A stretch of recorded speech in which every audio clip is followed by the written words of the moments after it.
Who's next? Mr. Moskowitz. Thank you, Mr. Chairman. Thank you for coming today, Mr. Shriver. Appreciate you coming. We've been talking about productivity, and this is going to be. It's a little awkward when you want to disagree with someone on your side of the aisle, but I have to dramatically disagree with my colleague, Ms. Crockett, who used data and statistics and facts to claim that this is the least productive Congress in modern history. First of all, this Congress removed the Speaker, okay, which has never happened in the history of the Republic. That's clearly that's a big accomplishment in the 118th. This Congress took 15 rounds to even elect that Speaker that they then removed, right, which was historic in its own right.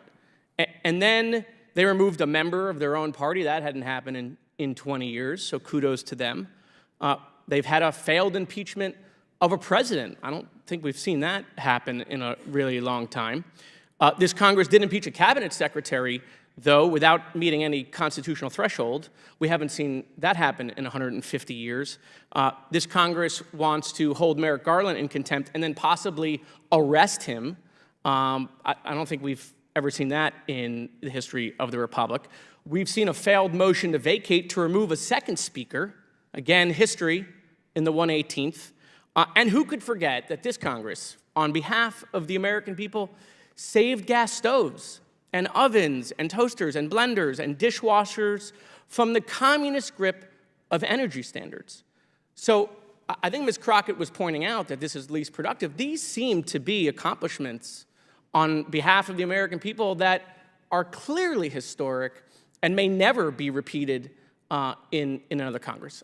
With that, there was a lot of discussion about the CBO report. Who is the CBO, Mr. Shriver? The Congressional Budget Office. Okay, so those are our folks. Correct, Congressman. Okay, and it's nonpartisan. Correct. Okay, and you mentioned a report that they issued, right? That report, which I have here, came out in April of 2024. Yes, Congressman. Okay. That's the report I was referring to. And even though it's nonpartisan, who controls the House in 2024? I believe the Republican Party. Okay, I believe you're correct. So on page 21 of that report, which is the congressional report from the CBO, it specifically shows the difference between the private sector and the federal government when it comes to teleworking.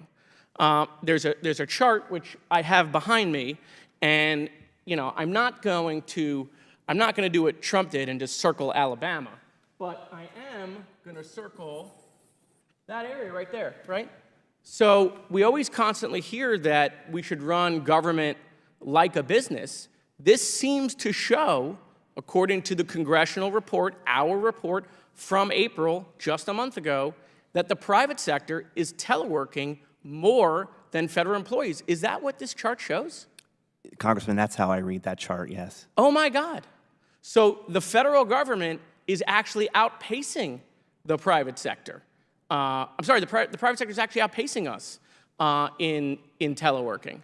I mean, you think, like, my colleagues should file, like, a resolution of disapproval of the private sector because of all of this teleworking that the private sector is doing? Well, Congressman, I always think that the work arrangements should be aligned to what best advances the mission of the agency, and this is the data I was referring to that shows that federal workers are spending more time in the office than private sector right now. Okay, so that attack about all this teleworking that federal employees, right, is really misinformation, because we're below the private sector. We're really keeping pace, right? Would that be fair?